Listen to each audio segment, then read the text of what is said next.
Hello students, welcome to my channel study with hello Suman. तो आज के इस वीडियो में हम लोग कवर करने वाले हैं प्रश्नावली 14 जो चैप्टर है आपका, ठीक है। 14.1 यहाँ पे लिखा हुआ है, लेकिन हम लोग इसका इंट्रोडक्शन पार्ट को पूरा कवर करेंगे, ठीक है। यानी कि आपका जो चैप्टर है अध्याय 14 area of two dimensional shape, ठीक है। यानी कि हम लोग इसमें क्षेत्रफल, परिमाप, आयत का परिमाप, क्षेत्रफल क्या होता है, वर्ग का परिमाप, त्रिभुज का परिमाप, सारा इंट्रोडक्शन को देखेंगे। बहुत ही इंपॉर्टेंट है ये चैप्टर। तो स्टूडेंट्स, अगर आप मेरे चैनल पर नए हैं तो प्लीज़ इस चैनल को सब्सक्राइब करना मत भूलिए, और अगर पुराने हैं तो नोटिफिकेशन बेल ऑन रखिए। आपके सामने एक सब्सक्राइब बटन दिख रहा होगा, उस बटन को प्रेस करिए और नोटिफिकेशन को ऑल पे प्रेस करिए, ताकि इस तरीके का हर वीडियो का नोटिफिकेशन आप तक पहुंचे। तो स्टूडेंट्स, चलिए इस वीडियो को बिना टाइम वेस्ट करते हुए फटाफट से स्टार्ट कर लेते हैं।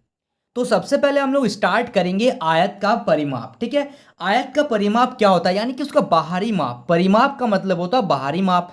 अगर आपको क्षेत्रफल बोला जाएगा, यानी कि अंदर वाले जो भी जगह है, अंदर वाले पार्ट का बात किया जा रहा है, यानी कि अंदर वाले जगह का बात किया जा रहा है, ये खाली शेप के बारे में बात किया जा रहा है।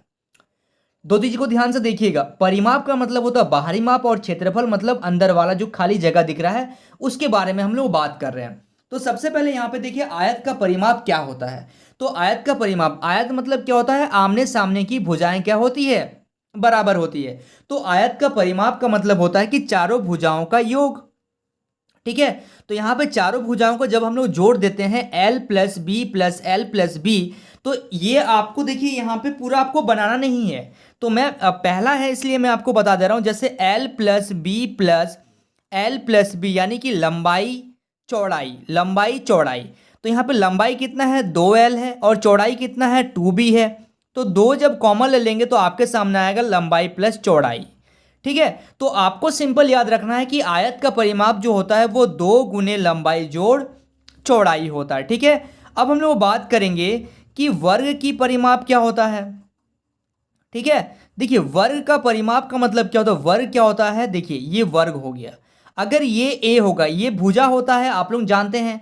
अगर ये ए होगा तो ये भी ए होगा, ये भी ए होगा, और ये भी ए होगा। यानी कि वर्ग का परिमाप का मतलब होता है कि चारों भुजाओं का क्या, 4 गुना भुजा, ठीक है। यानी कि आप अगर करेंगे ऐसे ए प्लस ए प्लस ए प्लस ए, तो आपके सामने आ जाएगा 4A। यानी कि आप क्या बोलेंगे, आप बोलेंगे 4 गुना भुजा। तो ये था आपके सामने आयत का परिमाप, 2 गुने लंबाई जोड़ चौड़ाई, और वर्ग का परिमाप क्या होता है, 4 गुना भुजा। अब हम लोग बात करते हैं समबाहु त्रिभुज का परिमाप। अच्छा, इसका क्षेत्रफल के बारे में भी बात कर लेंगे हम लोग क्या, साथ साथ में, ठीक है। तो आप लोगों को समझने में ठीक आसानी रहेगा। तो परिमाप के साथ साथ हम लोग यहाँ पे क्षेत्रफल को भी देखते हुए चलेंगे, ताकि आप लोग उसको अच्छे से याद कर पाओ, ठीक है। तो आयत का क्षेत्रफल का अगर हम लोग बात करेंगे, यहाँ पे नीचे बता रहा हूं मैं, ठीक है ना। आयत का क्षेत्रफल यानी कि अंदर वाले पार्ट का, जो भी अंदर में स्पेस आपको दिख रहा है, ये जो खाली जगह दिख रहा है, इसका बात किया जाता है। तो आयत का क्षेत्रफल क्या होता है, लंबाई गुना चौड़ाई, लंबाई गुना चौड़ाई, ठीक है। याद रखिएगा ध्यान से। तो आयत का क्षेत्रफल होता है लंबाई गुना चौड़ाई, यानी कि आप लिखिएगा L इंटू बी, ठीक है। यहां तक समझ में आ गया। अब वर्ग का क्षेत्रफल क्या होता है, तो देखिए वर्ग का क्षेत्रफल, परिमाप तो हम लोग को समझ में आ गया, 4 गुना भुजा। और वर्ग का क्षेत्रफल क्या होता है, वर्ग का क्षेत्रफल होता है आपका लंबाई गुना चौड़ाई, इसका भी लंबाई गुना चौड़ाई होता है, ठीक है ना। यानी कि आप ऐसे इसको लिखिएगा, देखिए ध्यान से देखिएगा, लंबाई गुना चौड़ाई तो होता है, लेकिन लंबाई क्या है इसका, किसका, वर्ग का लंबाई क्या है, ए है, और चौड़ाई भी ए है। तो इसलिए हम लोग बोलते हैं ए स्क्वायर, यानी कि आप बोलेंगे इसको भुजा का स्क्वायर। तो वर्ग का क्षेत्रफल आप सीधा याद रखिएगा, भुजा स्क्वायर। आयत का क्षेत्रफल होता है लंबाई गुना चौड़ाई। यानी कि आपको 4 चीज यहां से समझ में आ गया कि आयत का परिमाप होता है 2 गुने लंबाई जोड़ चौड़ाई, ठीक है। वर्ग का परिमाप होता है 4 गुना भुजा। आयत का क्षेत्रफल होता है लंबाई गुना चौड़ाई, 2 गुना नहीं होता है, लंबाई गुना चौड़ाई। और वर्ग का क्षेत्रफल होता है भुजा स्क्वायर, ठीक है। यहाँ पे तो आयत और वर्ग का काम खत्म हो गया। अब हम लोग देखेंगे यहाँ पे आगे त्रिभुज के बारे में, ठीक है। देखिए अब हम लोग बात करेंगे समबाहु त्रिभुज का परिमाप, ठीक है। परिमाप मतलब मैंने आपको बताया बाहरी माप। तो ये मान लीजिए एक त्रिभुज है, समबाहु त्रिभुज है, ठीक है। तो देखिए ये A B C, समबाहु त्रिभुज मतलब क्या, जिसकी सभी भुजाएं बराबर हो। तो ये ए है, ये भी ए स्मॉल है, ये भी स्मॉल ए है। तो यानी कि समबाहु त्रिभुज का परिमाप आप क्या लिखेंगे, ए प्लस ए प्लस ए, यानी कि आप लिखेंगे 3 गुना ए, यानी कि आप बोलेंगे 3 गुना भुजा। तो समबाहु त्रिभुज याद रखिएगा, समबाहु त्रिभुज जिसकी सभी भुजाएं क्या हो, बराबर हो, तो उसका परिमाप होता है 3 गुना भुजा। ठीक है, अब हम लोग बात करते हैं त्रिभुज का परिमाप। त्रिभुज की परिमाप यानी कि त्रिभुज का बाहरी माप। यहाँ पे समबाहु त्रिभुज का, समबाहु त्रिभुज का बात नहीं कर रहे, किसी भी त्रिभुज का परिमाप अगर निकालना होगा वो त्रिभुज ऐसा हो सकता है।